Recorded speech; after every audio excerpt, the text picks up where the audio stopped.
Hey everyone, and welcome back to the Rumcast. My name is John Gulla. Cohabitating with me in this virtual rum space is Will Hookinga, and this is the podcast that talks all things rum related with the people who love and shape it. So, Will, I know we're still awaiting the final results of the Rum Fantasy Draft. That's true. That's yet to come, but in the meantime, I know we've both been away from home a little bit. I was in Boston, and I know you were out on the West Coast, right?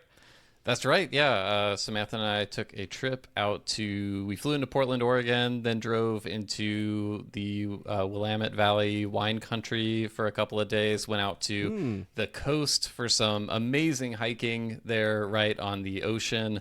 That was absolutely incredible. And then got to do a couple of somewhat rum-related things in Portland. I hit up a bar called Rum Club Portland that had, honestly, one of the best happy hours I've ever experienced. John, I did not think that in 2025 there was a happy hour I could go to and get a cocktail for $5. What? Does Really? that surprise you? As much as it surprised me? I think happy hour cocktails here in Miami, it's like $10 to $15 is what it feels like. So they had cocktails that were in that price, but they at Rum Club they do a punch of the day for happy hour, and so it's like in a punch bowl, and they ladle it in there. It was only $5, and it was honestly a really good punch. Like, it's not like it was it wasn't like I was searching for the rum in there. It was like I could taste it. It was present. And then I had a corn and oil for $8, John. An Nice. $8 corn and oil with their house-made falernum, and it was one of the best corn and oils I've ever had. It was awesome. Wow. Really great service, super friendly people. It was a great vibe. There's a nice patio. We had beautiful weather the whole time. If you're going to visit the Pacific Northwest, I've been to Portland, a bunch of different areas in Oregon, and also Washington. We did Washington last year in September to do a similar style urban and hiking trip, and both times had nothing but sunshine, 70-degree weather. It was awesome. So, and then one more thing. So there's a restaurant there called Khan, which may bring to mind sugar. Sorry, I had to do it. Okay, there's the Star Trek Khan. Yeah. But it's Haitian Creole for sugarcane as well, because it's a Haitian restaurant. Oh, that makes more sense. Okay. Yeah. The chef is of Haitian descent and had some absolutely incredible fine dining take on Haitian food. It was some of the best food I've ever had. It was it was like a top 5 meal of probably, I don't know, the last 10 years of my life. Wow. And then they also have a bar in the basement called Sousal that does not just Haitian focus, but drinks like highlighting ingredients from all of the Caribbean, and had some fantastic rum drinks there. They have ones beyond rum as well, but just really good if you're into rum stuff. I know there's other rum stuff in Portland that I didn't have time to check out, but both those places definitely recommend checking out. But I understand you were in Boston doing a Rumcast first, which I think was pouring samples for people at an event. Yeah. Of the Rumcast Reserve. Exactly, yeah. Which, to be fair, came together like super last minute. Like, this was not a planned thing. Like, people listening to this that might be going, what the hell? Like, why didn't you say you were going to be there?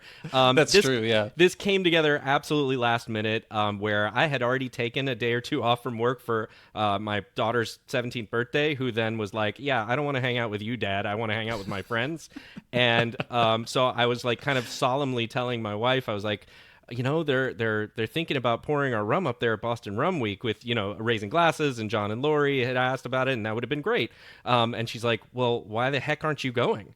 And I was excuse me? You got the pity trip. You're looking sad. The teenager I put the puppy dog eyes doesn't care about hanging out with you. Yeah, you gotta go. And it worked. It worked. No, she was it was her idea, and she was like, you need to get your ass up there. Yeah. They're going to be pouring it. You need to be there. And I was like, well, thank you. And yes, and was booked it right then. So, it was super last minute, and I came in on that Friday evening. So this is Boston Rum Week, right? So it's, the whole week from Sunday to Sunday, I guess. And I got in on Friday. So I was late in the game.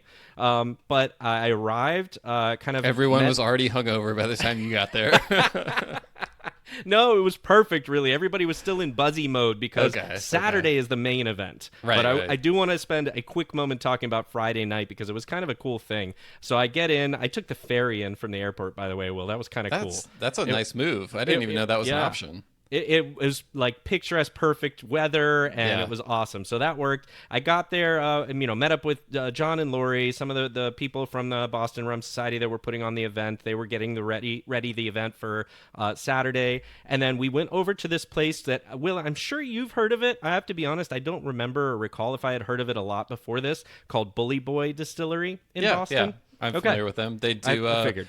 They've been making rum for a decent amount of time. Then they also do like a multi-country blend called the Rum Cooperative. Cooperative, yeah. Yeah, they've been doing that for since before COVID. So yeah. Yep.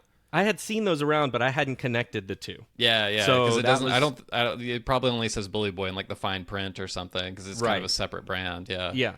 So they are a full-fledged distillery. They do a lot of, whiskeys and there's a gin, but they also make rum as well. So the event that was there as part of the Boston Rum Week was more of a rum-centric event where they hosted and had some special releases and things, some tours of the distillery there. So it was a cool night where I got to hang out. It's a beautiful little venue there that when you walk in, it's like every wall is lined with casks. And, it's a fairly like, that's kind of the thing you would expect from a craft distillery, but really well done. Sure. And then got to taste straight off the still. There's a hybrid 750-gallon Carl hybrid stainless and copper still that they are using there that I got to taste some 88% right off the still. That's always fun.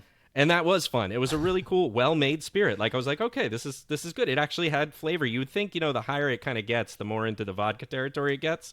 But I thought it was good. I was impressed. 88 is still, well, I think vodka is like 95, if I'm remembering correctly. Right. So you've got some space. Did it go from the still into your hand, into your mouth, or into a glass?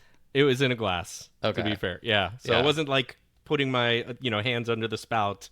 Experience. I've But had it was one. still I've pretty had cool. one experience of the distiller said, "Yeah, just stick your hand under there," and I was like, "This is so cool." Yeah.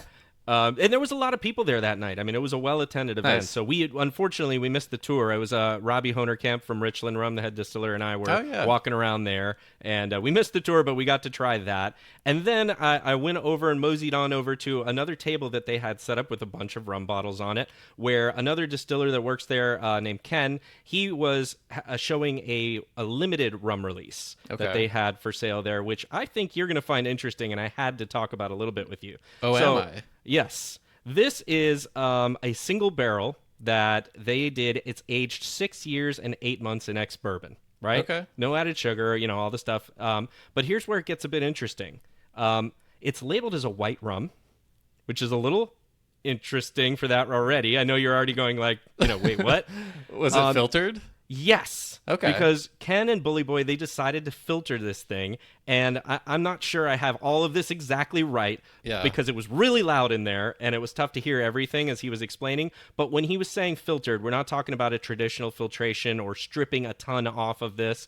Instead, he was using something different, and I'm going to look at my notes for this because it's a little odd, but I think it's interesting. He was saying he used a process like selective absorption, where it was essentially creating a rum carbon-like tea, Okay. and then mixing those two together for a few days, and then running it through cotton fabric filter. Interesting. Very interesting. I was like, I did not even realize that this could be a thing. I was gonna say selective absorption is the only thing I use that for usually is just when you're talking. I selectively absorb things. So I didn't know you could do it with rum as well. Same here, Will. Same here. We've talked enough at this point. We must selectively absorb some things from one another. But anyways, then he was adding a little bit of the unfiltered spirit back in the right blend to make this thing. And I actually have a bottle because I really enjoyed it quite a bit. 52.5% it's bottled at. You see it's kind of got that light yellow color. Yeah, it on looks like Probitas through It does look like Probitas a little. the Zoom call. Yeah. Well, what he was aiming for, my understanding, is something like a Cuban filtered rum, Okay. right? Like a Havana Club 3 or something like that. And I have to say, I think he pulled it off. Interesting. It's quite good. And it really, I could see, not only do I not mind sipping this at all, but I could really see how this is going to work really well in a daiquiri. I've yet to try it. I still, just cracked the bottle here, but I think it's really cool. So just interesting, right? There's the cool rum stuff going on this night on Friday. I'm going to stop talking about that because I think the main event is even more interesting for people to hear, which is this grand tasting event that happened on Saturday. Yeah, I want to know how were your wrists tired from pouring? Like how many people were you serving? You know, what was it like? Yeah, so it was a nice event. There was probably somewhere around 20 or 15 to 20 rum exhibitors there that were pouring, and I was sandwiched in a murderer's row lineup here where we were pouring our two rums. Next to, on one side of me, is Mike Gilmore with Roaming Road with his amazing, 8 or 10 selections that he has. Right. And then on the left side of me is Robin Smith with Rum et al. Pouring her stuff, including a new batch of her Dunderclap, which was really good, by the way. And then you've got Raising Glasses just on the other side of me there with all of their great stuff. It's a tough lineup.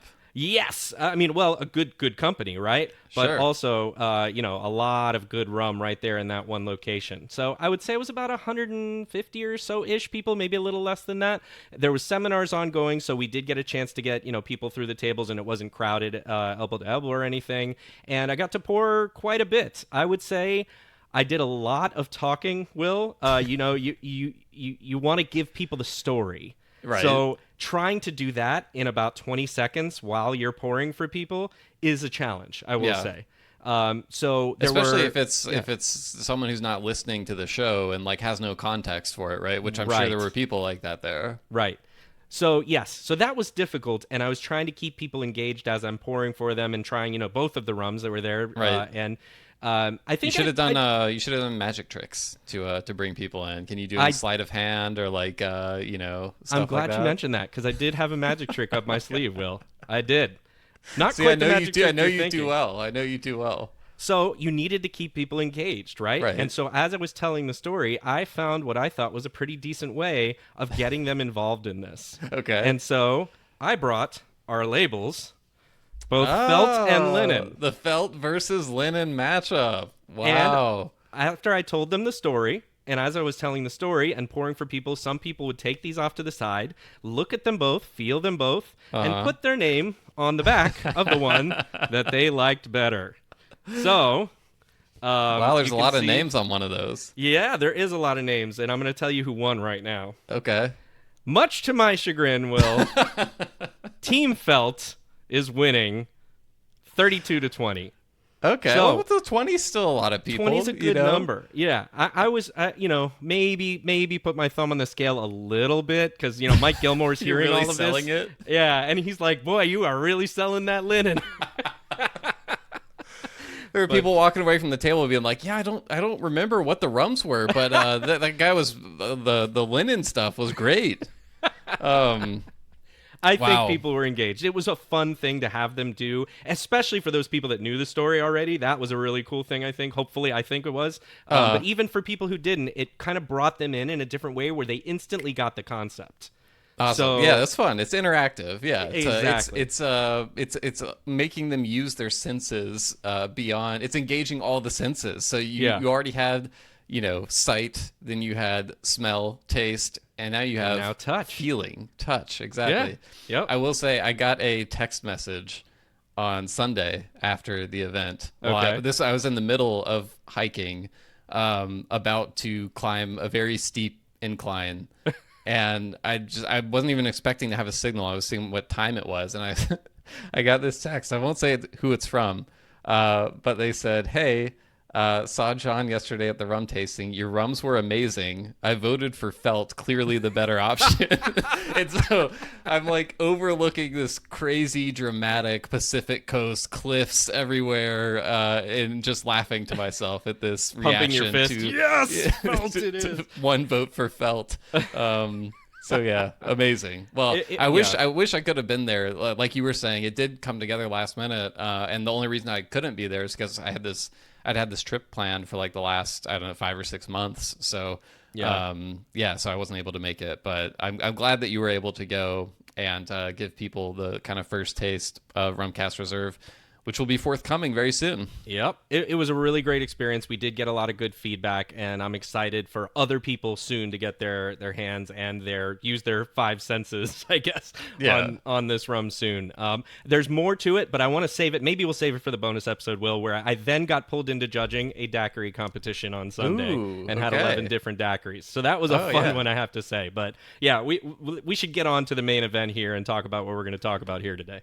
Yeah, we will. So we thought it would be a good occasion to kind of step back and take a look at what is a very well-known and I think really influential and important piece of rum over the last decade, which are Velier's Habitation Velier rum series. So they just are in the process of releasing this year's batch of new releases. So there's 3 rums that we're going to taste from the series. There is a Renegade cane juice rum. These are actually 3 out of these 4 are unaged. So there's the Renegade rum from the now closed distillery in Grenada.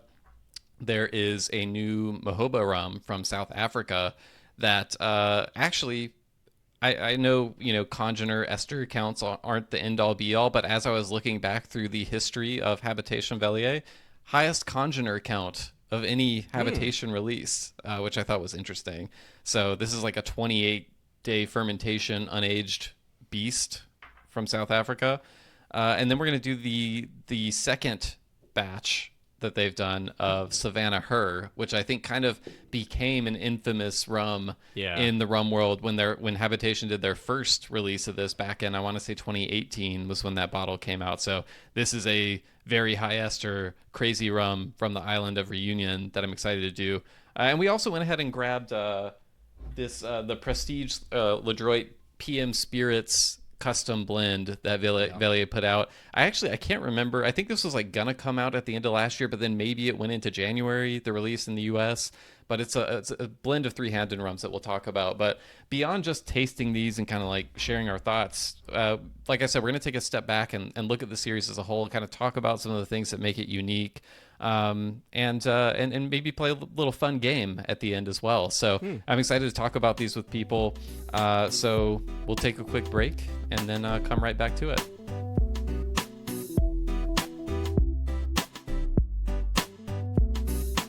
All right, we're back. John, are you excited to talk Habitation Velier? Do you remember like the first time you encountered one of these bottles? I do. Partly because they're so distinct, the bottles themselves. Yeah. And that can be a really good thing from even just a marketing perspective. They're so unique and distinct, but I don't love them, as you know. You're crazy. I know. I think I'm in the minority. I get it, but I don't super love the bottles with them, and so hold a couple up to the screen. I super remember them because there's a couple of things. While I don't love the aesthetic, I do love the information, and I think the information, seeing the still is really a cool thing to see. And then all of the information that they print on the front label here helps you to really determine what this is that you're looking at. Even when I was well back early in my journey, I remember seeing these, but I don't think I had enough information to understand enough about what they were doing even yet. So it was early on that I encountered these, and they were reasonably priced, Will. I remember that they were like $100-ish. This is going back to like 2019 or so. Well, and the unaged ones would usually be under cheaper than that for sure. Yeah. No, I'm talking about the aged versions like you had behind you there. Were like in the 100 to 120 range, but that was a lot for me in the day where I was still exploring the mid range of things. So that was the first time I think I encountered them. I've grown to be much more appreciative of them because of what they are now. But yeah, they're very distinct. It's hard not to remember, I think. Do you remember for you when you first encountered them? Yeah, so I mean, the first times I would actually see them would be like scrolling through the rum subreddit and just seeing pictures of the bottles. And, this probably would have been in like 2017, 2016, sometime around then for me. And it was a combination of, I just thought from the get-go that the bottles looked incredibly cool. Like, I love the aesthetic. And then they made me, it was like they represented knowledge to me because, like you said, the information on there and everything, they would often be they would seem unique or special, or it would be something that like hadn't been presented in that context before. And so I would see them and just be like, oh man, like that's something I want to experience. There's some facet of rum represented in this bottle that I haven't experienced before. And I want to acquire that knowledge. And I remember the first time I tried one, because during those days, like rum distribution in Nashville was not what it is now. Now we get a decent amount of Velier products here, though, you know, obviously I always wish we would get more, but they have decent coverage here, and some of the Habitations series does make it here. It didn't in those days, and I remember the first time I ever placed an order from Fine Drams, which is an online store in Europe that will ship to the US. You can order samples from them of a lot of stuff. Yeah. And I put a sample in of the Forsyth's Worthy Park 502 release, which it's an unaged rum from Worthy Park. And I remember, you know, the labels, they have this kind of almost kind of like cursive font that's like a descriptor here on the label. And for that Forsyth's 502, it said a unique high congeners release. And I just thought that sounded so intriguing at the time. And in those days, I hadn't yet had a lot of the funk bombs that I've been fortunate enough to experience now. And I remember I poured that thing in the glass, and I was just like, I had never experienced anything like it. It was like a seminal moment of, I know what everyone's talking about now when they talk about Jamaican funk. Like, this has to be it, because this smells insane. And it just kind of blew my mind. So it's kind of one of those, another reason it's a special series is just because it has one of those formative rum education moments for me that I'll always remember, probably. Yeah. It's so interesting to hear, because we have different like kind of stories there. I actually find it less in Miami now than I did in 2019, like 5 years ago. But I mean, that speaks way more to Miami and, you know, the dearth of anything that's not like Bacardi here. But, you know, like even just the experience, they were dusty, the ones that I remember seeing in the store. Like they had not been touched for a while. Well, it sounds like maybe they tried Miami and it didn't go so well. Yeah, so maybe, Well, I'm sad now. I didn't know back then. I should have bought every single one of them. But I had no idea back then. I don't know. I see them still sitting back there, and I think those things either have rum or formaldehyde in it. And, you know, they have some sort of body part in there or something. I don't know. That's just my opinion on it. They just look different. Yeah, to me they remind me of like it's like a reference or something. We talked about it's kind of like an apothecary vibe, so I see where you're coming from. It should something be floating in there. But yeah, it's just a combination of all the aesthetic things. I love the choice of font. I love the still illustrations. It's hitting all my senses. It has kind of a vintage look to it. It does. I'm really into it, and I love dark glass bottles for whatever reason. So I know it's nice to show the liquid inside, but I don't know. Just put it in a dark glass bottle, and it just makes me happy for some reason.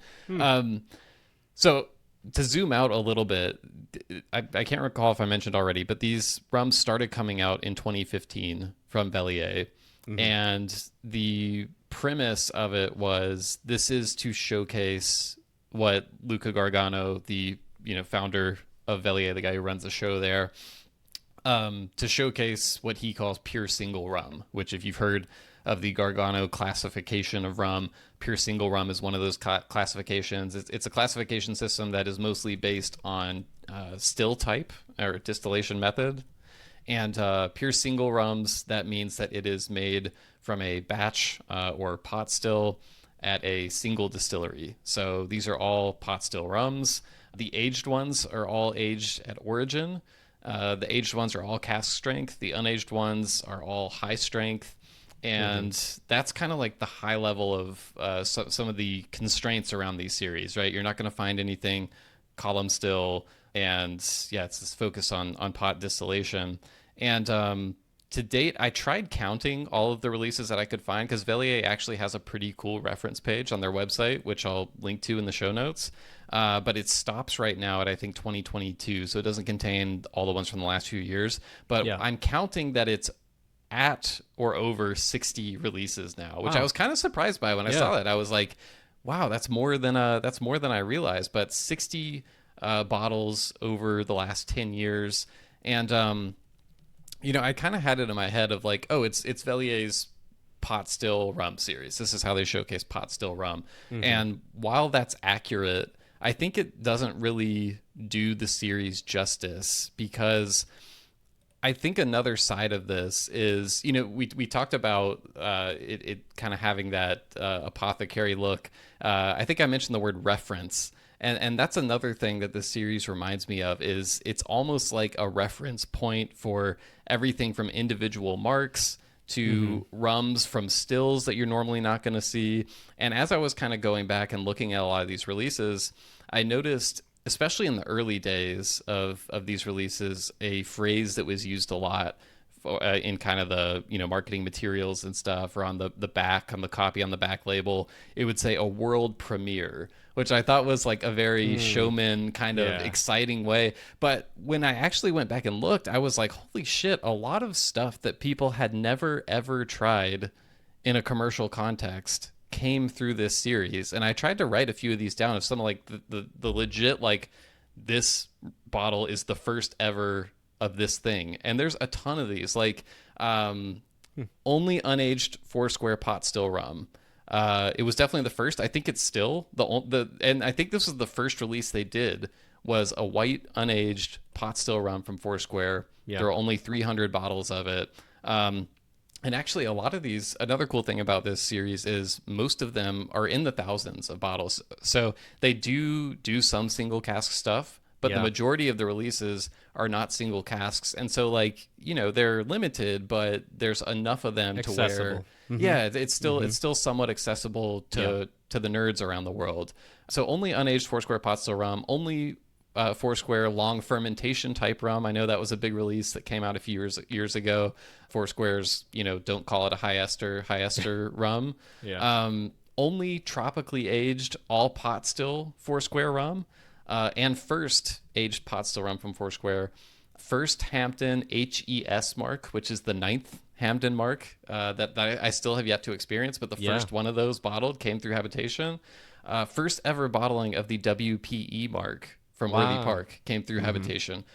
First bottling of Worthy Park at 151 proof. First bottling of an unaged Port Morant rum came through Habitation. Wow. The first ever L Rock from Hampton. A single mark L Rock. First ever Habitation. First ever Diamond H. Habitation. So, like, first aged Worthy Park bottling. There's, like, so much stuff that came through this series of rums. And as I was thinking about this, I was like, we see things like, oh, cool, aged L Rock now, and it doesn't seem that remarkable if you're a rum geek, but it wasn't happening before they started doing this, essentially. And so I think another thing that you could say it represents is it's kind of like the bleeding edge of rum in a lot of ways, like stuff no one has ever had that is being put out in this context to experience it in that you couldn't previously, unless you literally like went to Hampton or went to Worthy Park or went to Foursquare and got behind the scenes access to this stuff. So it's really, it gave me a further appreciation for how impressive it is that a bottler pulled this off and was able to partner with so many producers and get so many of them to get behind, like, putting something out there that they normally wouldn't release on their own. And in those quantities, right? Yeah. No, I mean, I think you hit on two really key points. The first being is that this is a series that represents where the rum is made, hence the name, right? Habitation. And that it's highlighting that. There's so many good rums out there that we talk about that can be blends or that can be things that are done to the rum that is made to make it, even more pronounced somehow in some way.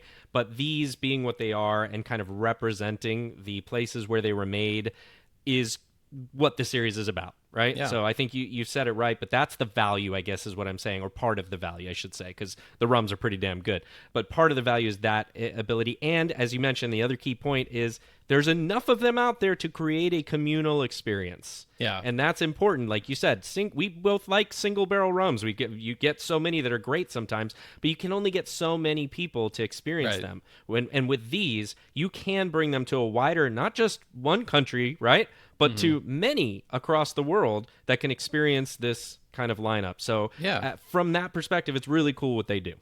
And I think the other thing is a lot of these are rums where it's like, all of these, we talk about interesting being kind of a pejorative way to describe a rum sometimes. And I would say they put out a lot of rums that are interesting, but I mean that in the sense of like, I don't know that I would want to just continuously keep buying bottles of this rum, but I do know, Yeah. I sure as hell want to know what unaged next pot one? still Foursquare tastes like, you know? And Yeah. so just because I buy it and I'm not like, I might not be, oh, this is the most delicious rum ever, but it's absolutely something like I am fascinated to just be able to experience this rum in this context, right? So this is like uber nerd geek.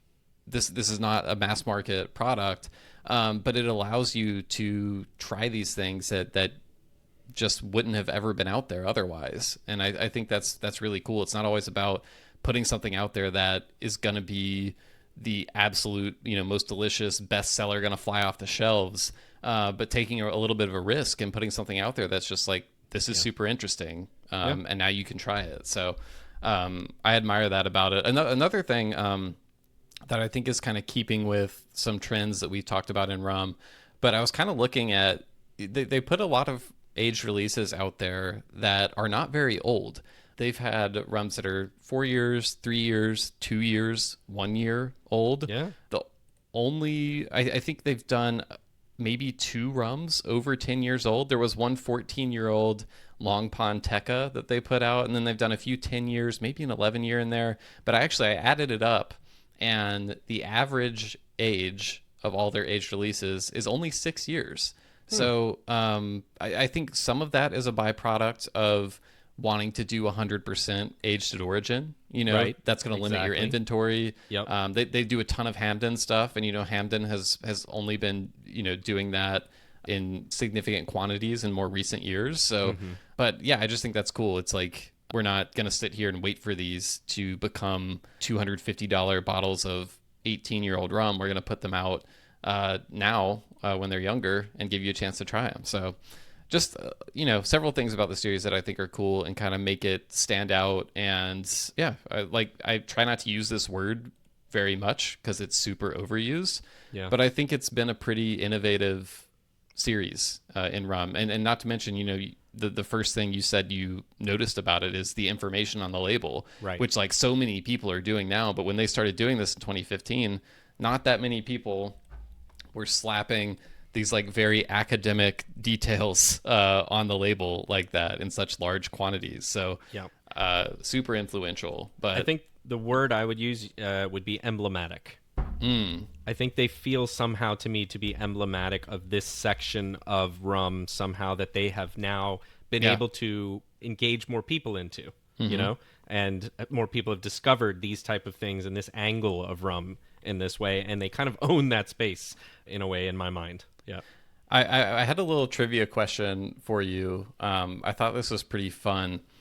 What do you think, and it's a little bit subjective, but I have some answers or some data points that I think speak to an answer. What do you think is the most sought after or rarest release that Habitation Velier has done? The first one that pops into my mind is The Last Word. Ooh, Last Word. Okay. Yeah. Probably because it has the word last in it. I'm Exactly. guessing. I was going to say it has an additional kind of thing there. Oh, yeah, that's right. You have it right there too. Well, this is they've done 3 of these bottles. So Last Word rums are the pot still rums that Frank Ward did at Mount Gay. The third one, Luca was finally able to get permission to use Mount Gay on the label. So that's why the only reason the first 2 said Last Word is because they didn't have permission to use Mount Gay yet. Yeah.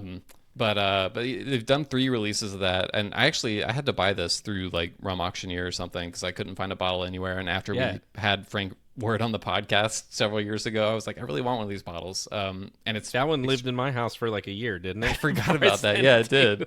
Yeah, it's a great rum too. But so that is not the answer, at least by the metrics I've chosen to measure it. So the first thing I did was on Velier's website. They now have like bottle counts of all the releases, and like I was saying, most of them are in the thousands. So like the first place I started was like, well, which have been the lowest? And obviously the single casks that they've done have been the lowest because they're a single cask. Yeah. But I noticed that the very first release, or at least the one that's listed first, which is that white unaged Foursquare pot still, only 300 bottles. Wow. And I went to Rum Auctioneer's website, which I hadn't spent a lot of time on because I'm not really an auction guy. That bottle is the only one I've ever bought on an auction.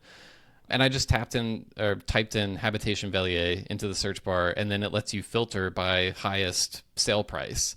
And the highest sale price, this is not what I think is the winner, but the highest sale price, I was stunned by this, by the way. It's a release that came out a couple of years ago, which is that Hamden DOK 2017 that was for PM Spirit's 5-year anniversary, or no, 10-year anniversary. And it had it was the yellow label with the 2 alligators. Do you remember that one? Yes. Yeah. How much do you think that sold on Rum Auctioneer? I like you. I just don't do the Rum Auctioneer stuff, so I really don't have a context here. But I'm gonna guess a few $1,000 easy. 2,100 euros. Yeah. For okay. that. Well, hey, I was actually pretty close. Yeah, you were pretty close. Yeah. I thought that was absurd, but congrats to whoever bought that. I mean, guess. It is in a sense it's absurd, but it's not absurd like $25,000 or anything. Sure. So that's, in terms of price, that's the highest one. But out of the top 8 rums, I have one more before you say that list. Okay. Because this was a personal favorite of mine and probably my favorite of the series still. All right. It was the Worthy Park, and I'm doing this by memory, man, but I think it was the 2007 WPL Worthy Park. Was it the WPL or the WPM? Oh, maybe it was a WPM. I just remember 2007, I think it was, and it was so. Somebody gave me a sample of it, and I was just like, that was the moment. I think I went Worthy Park over Hamden. Like, holy crap, that rum was so good. So they did a 2007 WPL, so that very may well be what you're talking about. But they also did a 2006 WPM that I know. I think I remember Jay Cocarulo, who I know you know pretty well. I remember him waxing poetic about that rum at some point. So I'm wondering if he sent you a sample of that. But it could be the WPL. They're both fabulous rums. Those did not win my my search for the most sought after. So 4 out of the top 8 results for highest price in Rum Auctioneer were that Foursquare unaged pot still rum. At 300 bottles, that makes sense. Only 300 bottles. So the second highest price ever on Rum Auctioneer for a Habitation Velier bottle was 1,500 euros for that bottle. And then, like I said, there's 4 or 3 more of those in the top 8 and another one in the top 10. So wow. Actually, yeah. So that's I think part of it, A, Foursquare is always going to be a factor. Hot name. B, I think it might have been the first bottle they ever released. And C, only 300 bottles. So, but yeah, it's just, and again, that's the type of rum. Like to this day, I don't think anyone else has released an unaged pot still Foursquare rum. Other than the LFT that they also released through Habitation Velier. So anyway, just kind of a fun look back at the series. But I think with that out of the way, it's probably time to try some of these rums that are on their way to shelves, I believe. So we received some samples of these for free in these very cute little miniature bottles with a miniature label and everything. And we're going to taste through these. But I think we're going to do something radical, John, which is we're going to start with an aged rum instead of starting with these unaged rums, because these unaged rums are each crazy in their own way. This is the first time we've ever done like a lineup of rums and been like, you know what, let's start with the Hamden. It is, you're right. The reason I think we talked about it briefly was because, number one, we've both had this Hamden blend a little bit longer, so we're a little bit more used to it, and neither of us have really tried the unaged stuff, but we know that it's going to bring a lot of pungency, flavor. Yes. So I think that's why. But as I'm nosing this right now, Will, I'm already going, oh my God, did we make a mistake? Because it's just so big. This nose on this rum is just so big. Yeah, and to briefly go over the specs, so we talked about this rum a little bit with Nicholas Palazzi from PM Spirits when we had him on the show in 2024. So this came out of a trip that PM Spirits and Prestige LeDroit did to Hampton back in 2022. And like many of the releases, it's a blend of multiple casks. So it's a blend of 10 barrels, 5 casks of LFCH that were aged for 2 years, 4 casks of L Rock that were aged for 3 years, and 1 cask of Diamond H that was aged for 5 years. and of course cask strength, no additives, all the standard stuff. Angel share greater than 40%. That was another like kind of trend setting thing. Yeah. Putting the angel share on the bottle. Something that I think still not many people do because that information is hard to obtain. But Right. yeah, so a blend of Hampton, 60% cask strength.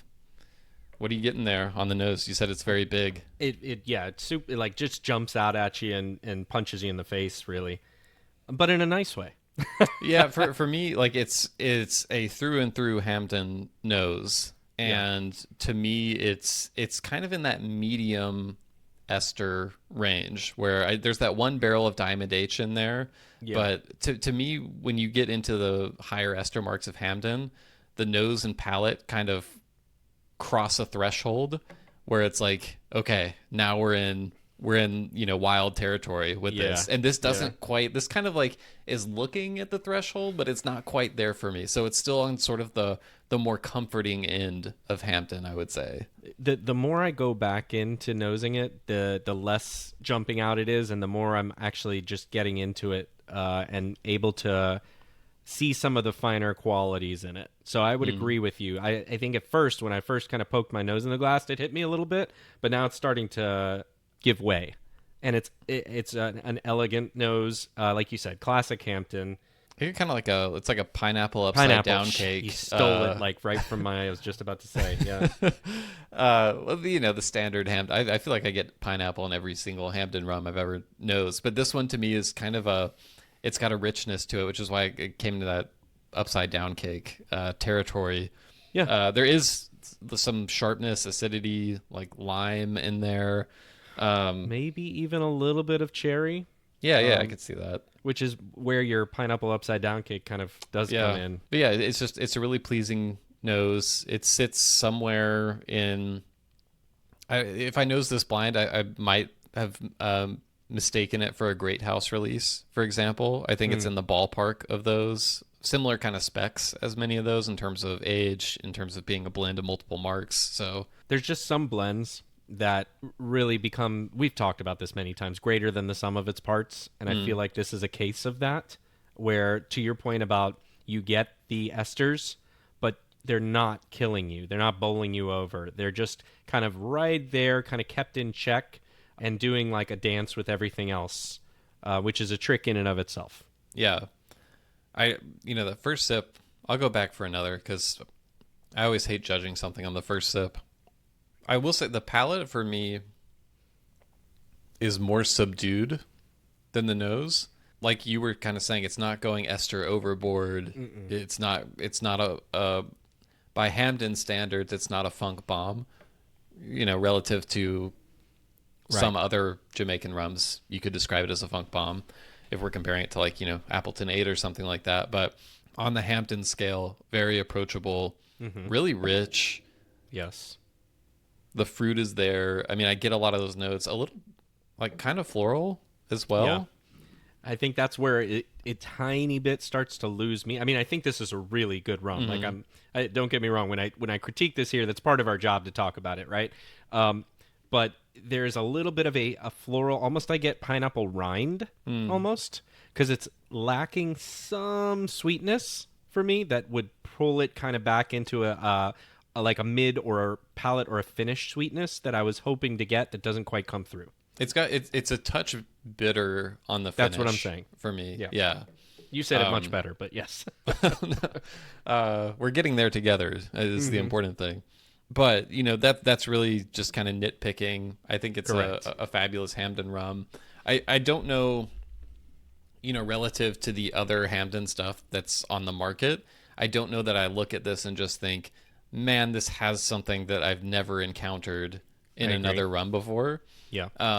But it's yet another really nice Hampton that if you like Hampton, you're not going to be too disappointed in. I do remember when I got this bottle, it was right around when I got the last Great House release that came out, the 2024 Great House, I think it was. And I did a side-by-side, and I had liked this, and then I tried the Great House, and I was like, it's a level up. It's a slight level up, which isn't to slight this one. I'm just trying to like place it in a context for people with something they might be more familiar with if they haven't had a chance to try this. But yeah, it's a really fun blend. Man, it would be fun to go to Hampton and put together a 10-barrel blend. We got Right? gotta add Could that you to imagine? the bucket Yeah. list. Yeah, I do like this a lot. And I think to your point about what we talked about with what the Habitation series is, this fits perfectly in that. And yes, it is, the blend, like we just said, and not a single barrel. But of this blend, it's Hamden in its essence. Yeah. It's bringing a little bit of everything together with an aged Hamden that maybe we've experienced things in Hamden that we like in some ways better here and there. But if this was, among your first ever bottles of Hamden, you have to. Well, I wouldn't say you have to, but if you're gonna like Hamden, you're gonna love this, right? Yeah. And that's what I think it does more than anything. It is, again, emblematic. Yeah, and I would say, arguably, you could say a blend would be the emblematic choice for Hampton. You Right. know, I mean, when they put out their Great House release, which is kind of a yearly celebration of Hampton, it's a blend, and they have these single marks and they take them and combine them into something even better. So yeah, If you're gonna show a friend who has yet to have had a Hamden, I would consider that as one bottle I might do, assuming they are into spirits in other ways or into rum in other ways, right? Not a muggle, but to use a different term. I would say, like, if it's someone who's accustomed to cask strength spirits, Right. likes kind of weird stuff, this could be a good first introduction. Yeah. If it's someone who is a little more of a novice, I'd probably go with like the green label, 46%. Right. Yeah. Agreed. But yeah, it's a good cask strength introduction to Hampton. All right. Time for the unaged stuff. Yes. So we're gonna start with Renegade, right? Grenada. Grenada. Yeah. Renegade. I just can't stop singing it every time I hear it. So this one, Renegade, obviously, while they were still around, they were putting out a lot of sort of single farm, no, they didn't do single cane varietal. That wasn't their thing, but single farm, really all about Single the plot. terroir, single Yeah. plot. Exactly. Yes. That's the word Yeah. I was looking for. Thank you. This one is from the old Bacalet farm. I believe that's a farm, or it's Is a it region. Bacalet or Bacalet? I think don't I've heard know. them say Bacalet. Yeah. Okay. I mean, I could be wrong, but we'll go with that for now. With Yeah. apologies to French pronunciation if I'm getting it wrong. Bottled this year, of course. Congeners. I don't know if we need to go through these, but 328.1, if that means anything to you. 55% ABV. This was what they described as a long fermentation of 195 hours, which is just a little over 8 days. So 195 hours. yeah. Yeah. I don't know how I feel about that. 8 days sounds better. To me. Yeah, when I saw 195 hours, my first reaction was, is that 1 week or 3 weeks? Exactly. I had to pause and think about it for a second. But yeah, so I'm curious because all of the Renegade rums that I've had to date came from distillery bottlings. I think this is the first independently bottled, or sorry, Yeah. they don't use that term. They would say dependently bottled. Good catch. Renegade rum. So, I had kind of a... I think we talked about this before, but I don't think I ever found the Renegade rum that I really loved. I couldn't have said it any better myself. I feel like they were going somewhere with it, but all the bottles that I tried, although they did distinguish themselves in this way or that way by plot or by whatever the Right. release was, I never felt like any one of them were just like, ooh, I'm so excited to try another bottle from them. Right. Never got one that I felt that way about. So I'm curious to see if this one does something different for me. Being that it's a Habitation bottling, you kind of expect something atypical or special in some way. So I'm going to go into the nose, and you just had a Christ. very visceral reaction to the nose that people watching on YouTube will have seen. But tell people what you're going through. The nose is just it's another huge one that just I feel like maybe I'm just going in too quickly. No, Because these are all just super pungent rums is the thing. it's got very savory, ketchup-y, I had tomatoey, yeah, Tomatoey. as Okay. a like a little more natural tomato to me. Almost tomato sauce. Yeah, yeah, like Like, sauce or salsa, um, yeah. and a little peppery too. It almost reminded me of like a pico, like a fresh pico de gallo or something like that. Huh. And like huge brine and salinity Brine vinegar is a in good there as one. well. That's something that I got a lot from their rums was they tasted very oceany to Yeah. me. Like Yeah. I remember I tried one and one of my big notes from it was shrimp, um, or like shellfish, you know? Shrimp is just such a great note for. I'm not getting shrimp here. I'm getting much more briny, Ooh, oceany, vinegary, tomato saucy. I just got like a big licorice hit on the nose as Haven't well. had that yet. It kind of came out of nowhere. But I would say this feels Fennel, maybe. yeah, Yeah, something in that family. I would say this doesn't strike me as like, oh, different side of Renegade. This is kind of how I remember their rums agreed. nosing. Yep. Although maybe slightly more intense, or that's just where I'm at today. Mm. Well, the first thing I'll say is the palate is a little tamer than I expected, given the nose. A lot tamer than I expected. I was being nice, but yes. Well, I thought I was being nice by saying it was a lot tamer.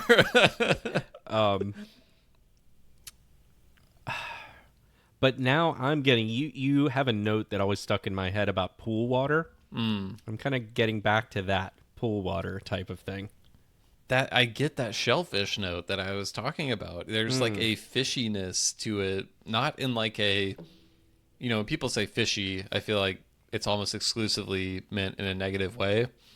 But I don't really mean that. It's not like a gross rotten fish, that kind of thing. But there's just a seafood like quality to this with that briny ocean characteristic. Yeah. Chum. Chum bucket. Wow. Yeah. It's not quite that because it's not disgusting. I'm hearing like the noise of like wet chunks of fish slapping onto the water now when you say chum. We're going to need a bigger glass. Yeah. I also get kind of like a rubbery garden hose sort of note that it's all wrapped up in. Yeah. It came over in vinyl. Yeah. Yeah. It was a tote made out of garden hose material. Man, I don't love this one either. I'm struggling a bit with it. It's certainly Renegade, again, emblematic. I will stop using that word at this point. Yeah. But it is what I think of when I think of Renegade from the previous bottles that I've tried. I will say I agree with you. The positives I will give it is I think it drinks really well in terms of proof. Yeah. To me, it drinks lower than 55, like good mouthfeel, alcohol well integrated. Agreed. Yeah, it's not poorly made. No. It's just so weird. Well, it's weird in a weird way because to me, the nose gives me, oh, this is kind of a weird rum. And then the palate is such a departure in a lot of ways from the nose that I'm like, huh? It's kind of like a disconnect for me. Yeah. And then Yeah. on top of that, I don't necessarily love the flavors on the palate. I agree. So I would say I feel about it the way, to answer my earlier question, what I was curious about, like, no, I don't think this is a atypical or unique Renegade rum relative to the other ones that they put out. I'm with you on that. The one thing I will say about this, though, is I think it's going to have its fans. Like, there's the more I drank through it, the more acclimated I came to it. And I can see when that happens, sometimes you have these people that, and sometimes it's me, that will all of a sudden just, do a flip. Like, you're like, okay, it makes sense in my brain now, and my brain is now wired for this, and I know what to expect, and I can dig it. And then you go even sometimes from digging it into like, hell yeah, this is my jam. Mm-hmm. I don't know that that's going to happen with me on this one, but I can see people out there it is going to happen to, and it's going to have its like really devout fans. The deadliest catch, Renegade. The chum rum.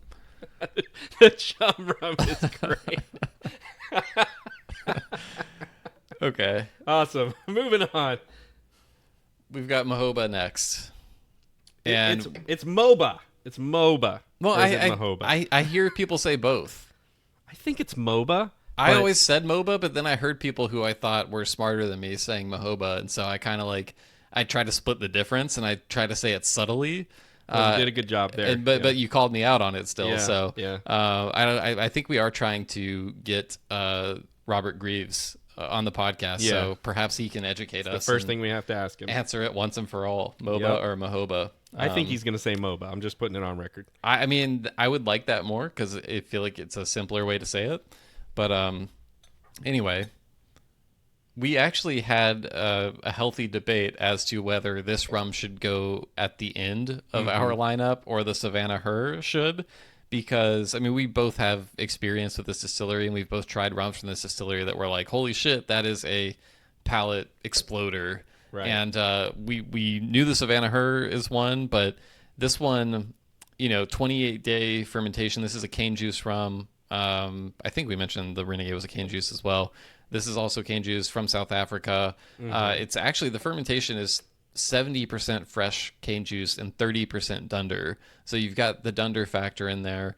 Then it's a 28-day fermentation. So, we just had the 195-hour fermentation. Actually, how many hours would a 28-day fermentation be? Got to do the math real quick. This is it's gonna be 672-hour fermentation. Yep. So that's a long time. It is. For any distillery. That's a very long fermentation. Yeah.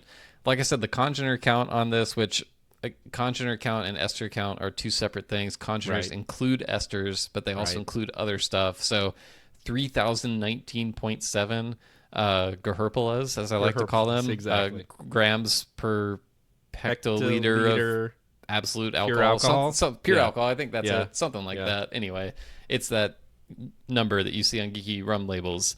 So a lot of congeners going on. And I actually looked at all the habitation releases to see what the next closest was in terms of congener count.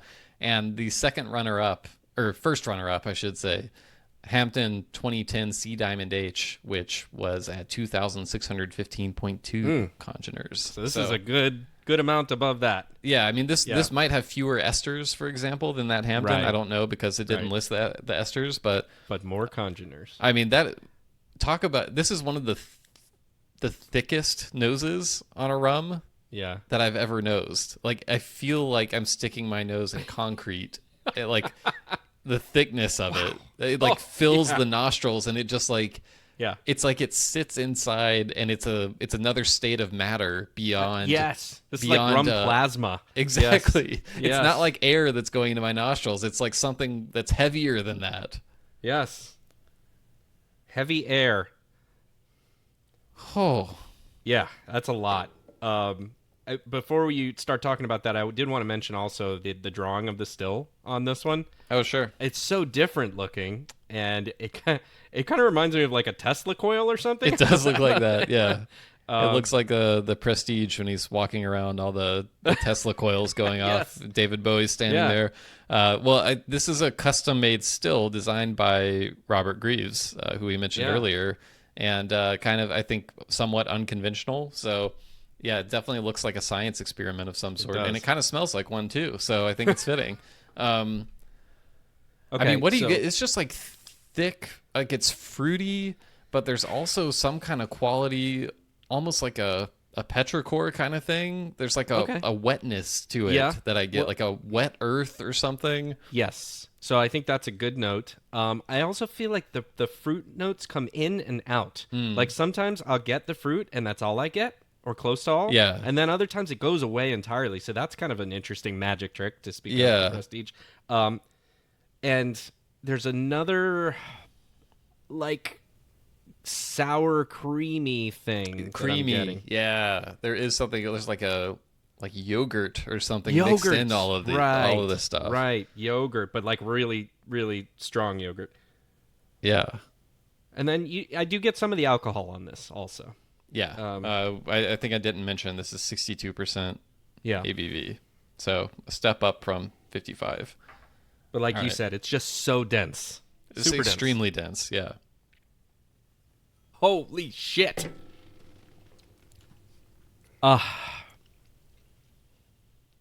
This might be the first rum I don't know if I can drink it without adding water to it right now. Ever. Really? I'm going to try it because I'm a glutton for punishment. I'm going to try it again. But that was almost electric. And I know I swear I didn't plan this, like with saying like the Tesla coils. Yeah. But I almost got an electric type There of was some thing on my- electricity. I felt Yeah. it too. Yeah, it was a tingle. Because it's just so concentrated. That yogurt note Yeah, yogurt. is super strong on the like. I've had like a decent amount of various Mhoba samples of different fermentations, different what have yous that they do because they do a lot of different stuff. And I've never tasted one that tastes like this. Have you had one that tastes right? like this one? Very lactic. Lactic, yeah. Yes, but to a much more pleasant outcome. Okay. And that is recently Rum et al. Dunderclap Batch 2. Oh, okay. Oh, so you Had mean a yeah? Go ahead. Had a similar lactic note to it, but not nearly as just like intense as this is. I've experienced other rums that have a lacticity. Oh, to okay. them. Lacticity. But not another Mhoba. Like this. Gotcha. I've had their high ester, which was a few years back. This was like 2019, 2020. And I loved that rum because to me, that was all the fruity notes and not this other kind of lactic thing that's going on here. That's the closest thing I've had. But again, it was different in and of itself.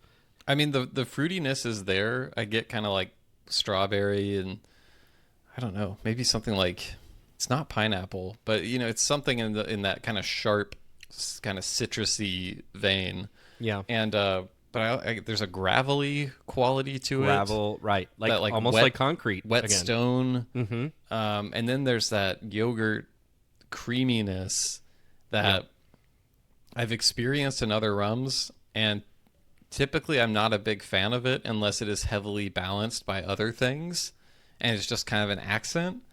Yeah. In this rum, for me, it's more of a feature than an accent, and so I'm struggling with that a little bit. I'm struggling with it a lot. You and I have tasted a lot of rum, and this is a challenge. I just poured a little bit of water in it. I just had to try it with a little bit less intense and see if I can start pulling anything else out. There's almost like a burnt rubberish note to it as well. Not quite Carony tire fire territory. I agree. But like Rubber band. the tires rubber are starting tree. to spin. Yeah. Yeah, and that's actually coming out now with the added water. That's where it's coming. Instead of, I'm getting less of the lactic and the electric and more of the rubbery phenolic. It's not overwhelming, but it's there. You're right. And I'm just, again, I'm not getting enough of the fruity and sweet balance that I would want with that. If you're going to be an intense rum like that, I'm good with that, but it has to feel like it's got some balance to my palate. I'm just not there with it. It's pretty astringent too, to me.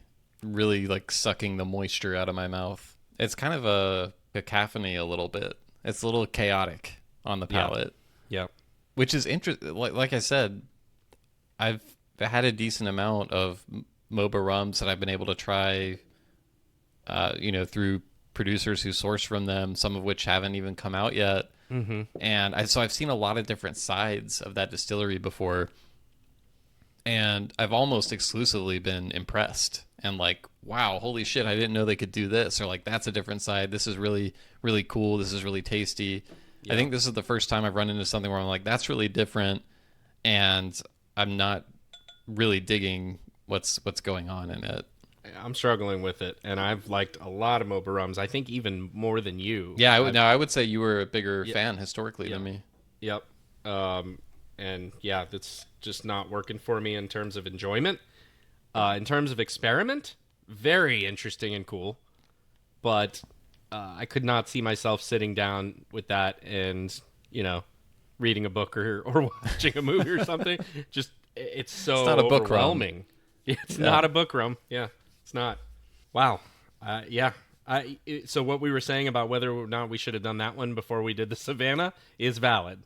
I still think this one, because to me, like, it's strong, but Yeah. even now, like, the flavor is lingering in my mouth. But I know what Savannah HERR can do, and I don't think that this rum matches that in terms of lingering, all-encompassing flavor takeover. Yeah. Okay. If I were gonna say, if I were gonna put to you, this rum is for fans of fill in the blank, what would you put in that blank? The closest thing I can think of is probably Caroni, but it's not close to Caroni in terms of flavor profile. But it's let me keep thinking, but that's the first thing that came to mind. So I have something Okay. that I feel like you'll disagree with Okay. because I know you like this rum a lot, Okay. and I wasn't a big fan. To me, some of the notes remind me a little bit of that Dead Reckoning Killick release. I'm trying to get there with you. Like I'm trying to give it a fair shake. I think the Dead Reckoning Killick to me was much more pleasant and had that, buttery popcorn note that we've always talked about with it. Yeah. I'm just not, I remember like a creaminess with that rum. yeah, yes. Yes. That one had a pleasant flavor to me. Like I would want to keep going back and exploring it. This MOBA, I'm struggling with where do I find something that I'm enjoying about it, and that's not the same. You know, another really creamy rum that I had recently was the Alambique Serrano Cobre rum. Alambique de Cobre. Yeah, Alambique de Cobre, which yeah.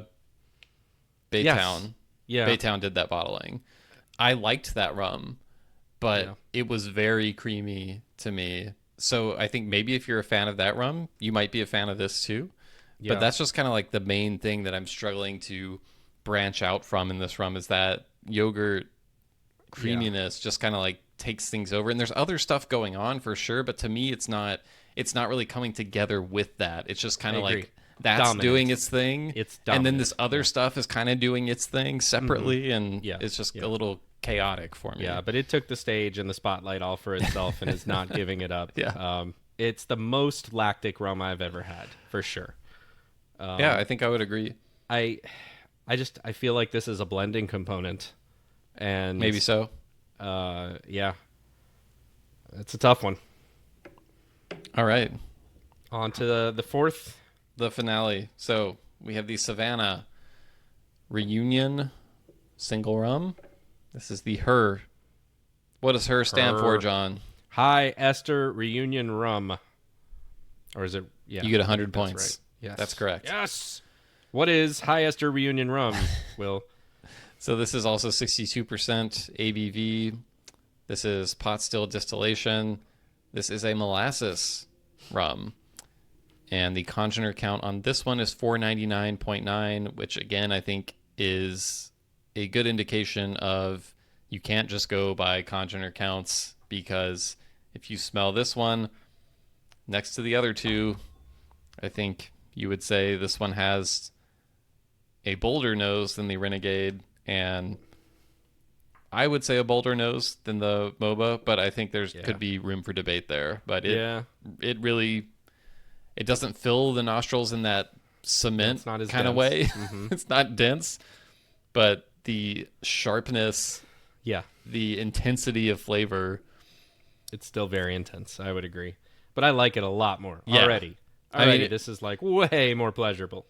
It's bubblegum. It's the strawberry candies with the wrapper that looks like a strawberry. Yes. You know, fruit stripe bubblegum. I often say like the zebra bubblegum that we had as a kid. Yeah. It's all those synthetic candy fruit flavors, and then you turn it up to 11 somehow. Yep. But I came into this wondering, like, is this going to be the same as the previous batch?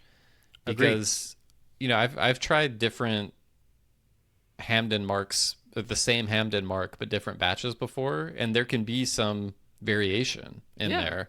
One would think, And this is like a similar style of rum in terms of production. So I still have the first batch. I still have about half that bottle left. Oh wow. So I'm definitely gonna AB this. Well, to me, I But mean, this is just like, oh yeah, that's her. Is kind of like I was how gonna feel. say, but it feels like Yeah. it's right, on point with the other one. The I'm same. sure if you put them next to each other, there'd be some subtle differences, Mm-hmm. but Mm-hmm. there was no mistaking.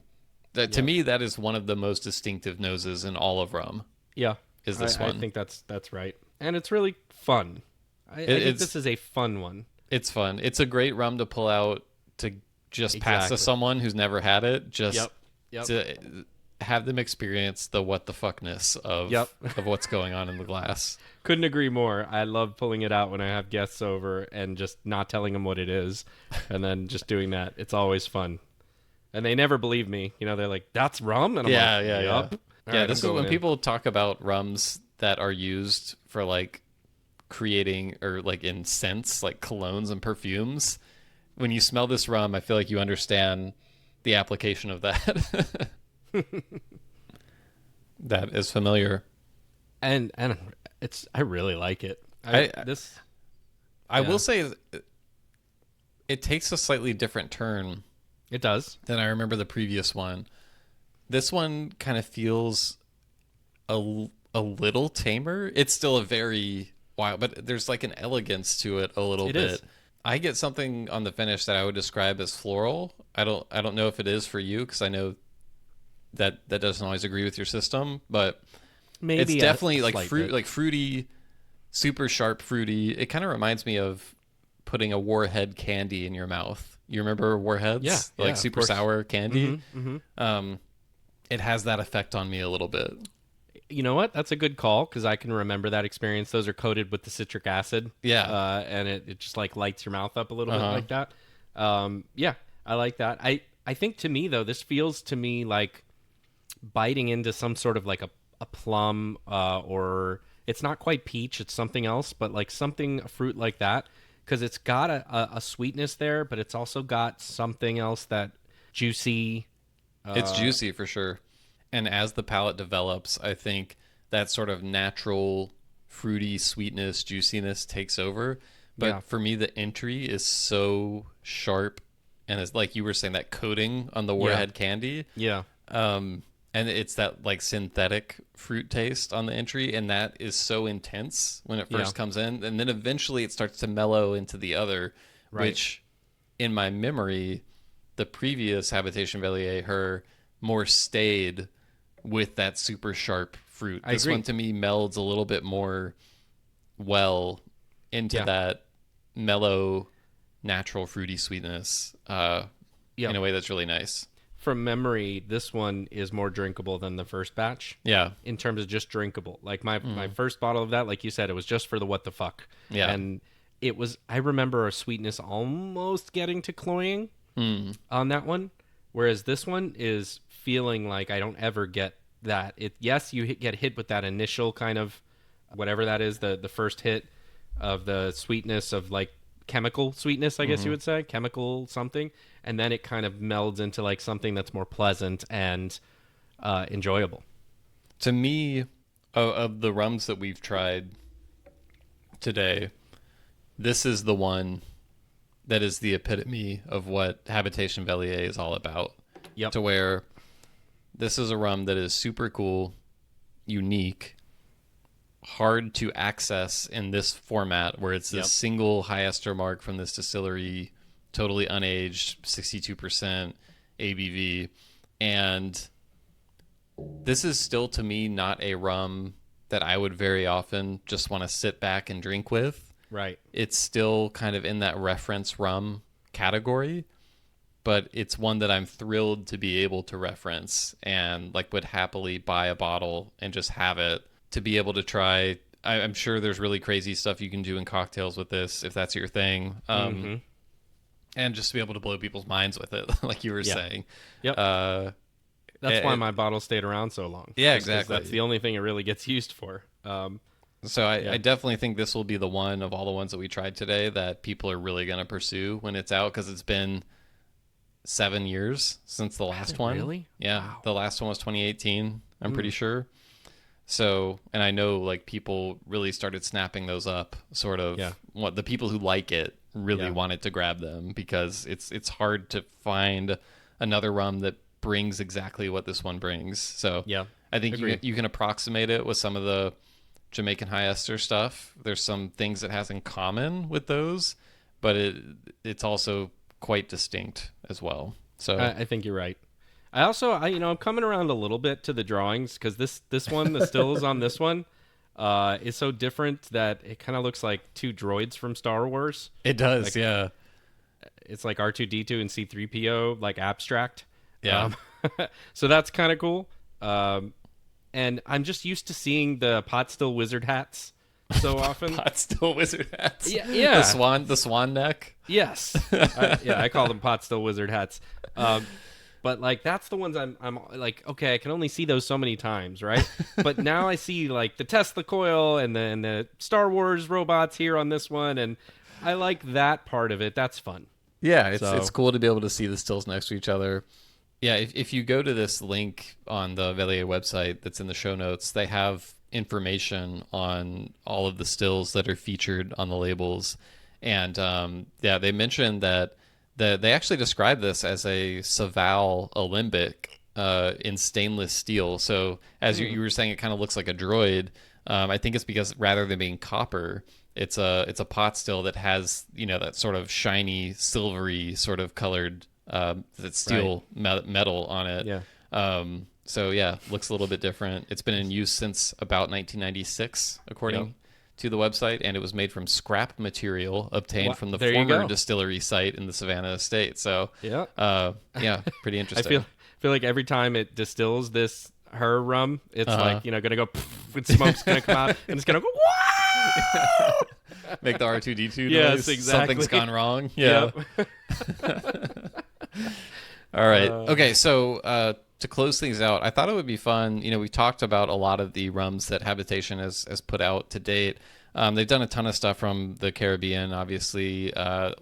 Honestly, I would guess, I didn't go back and count, but I would guess that like 50% or more of their releases have been Jamaican rums. But they've also done stuff from Guadeloupe. They've done stuff from India. They've done stuff from Haiti. They've done stuff. We did Grenada earlier. They have another Indian label that was approved by the TTB from a distillery called Himalaya, I believe, which is I think in North India, near the Himalayan mountains. And that's another cane juice Indian rum. I haven't read much about that, but I just saw the label approval earlier today. So they've done a lot of stuff from all over the world. They did a privateer at one point, so they've done an American rum. But if you were placed in charge temporarily of Habitation Velier, if Luca called you and said, John, I want you to help me scout the next rums that we're going to do for Habitation Velier. What are the first places that come to mind, or where would you say, like, you should kind of look into these places? These are curious to me. I think they would fit with the ethos of what you're trying to do with the series. I mean, there's one that comes to mind that I assume I know the reasons why, but St. Lucia's got some pretty good pot stills. On my list, yes, yeah. And that just would feel like it would fit there. It just it feels wrong that there is not a St. Yeah. Lucia Distillers Habitation release. Yeah. I agree. So that seems like probably the most obvious one.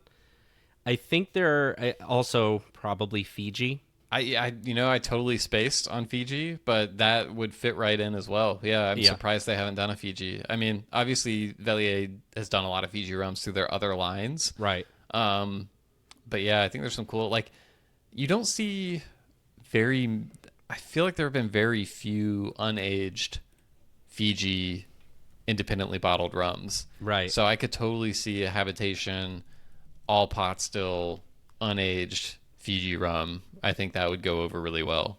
Yeah. What about trying to think, excuse me for not thinking this through, but does Madeira have a pot still? Because that could be. Oh, is it Overzinho, or am I just totally spacing there?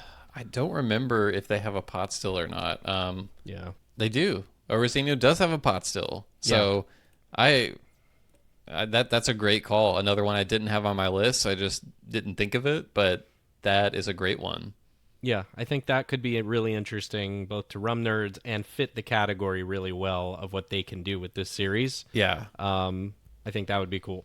Because I think they have a nice blend of they've done a lot of stuff from origins that have long established rum traditions, right? But they also do stuff that is relatively new places, like their release from the Seychelles. They've done a few Takamaka releases. Like that's a relatively new distillery.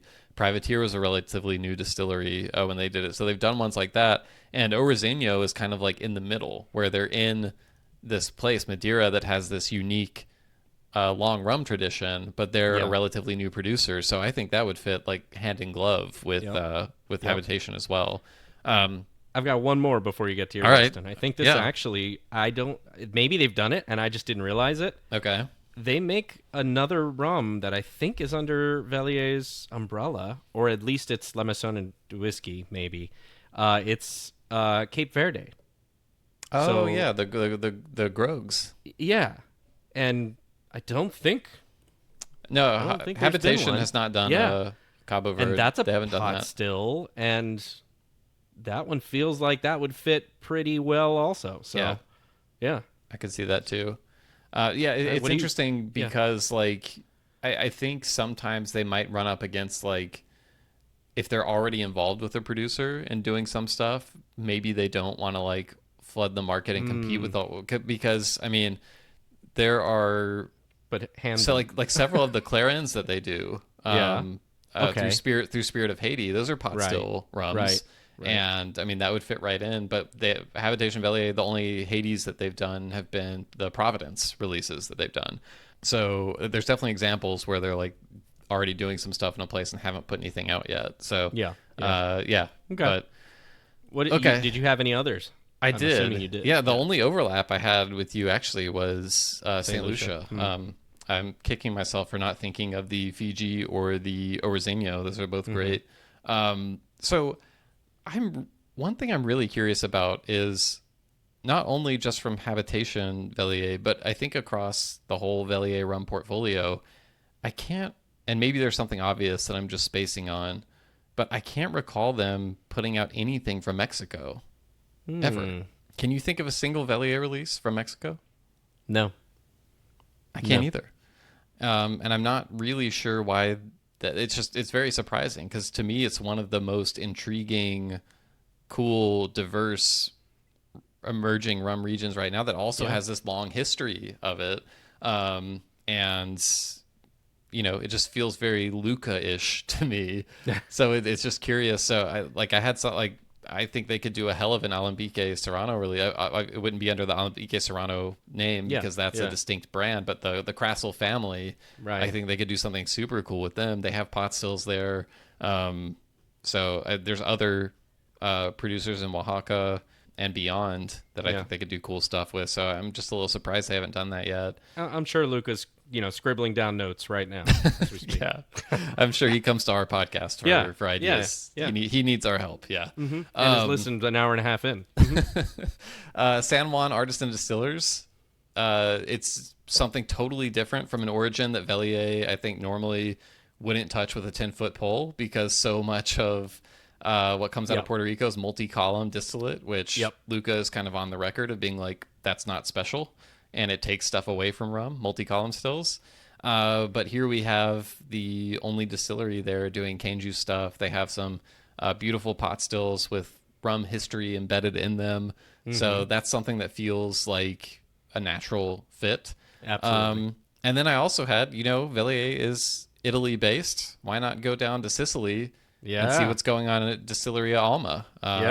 They've got pot still stuff, Hell fresh yeah. cane juice, really cool things cooking down there. So that was on my list as well. But yeah, so I mean, that's kind of the cool thing. We're talking about like 60 releases over the last decade from lots of different places. And there's still so much more that they can do with the series and that I think they'll continue to do with this series. Because like I was saying earlier, to me, it's about the bleeding edge and finding what people haven't had yet.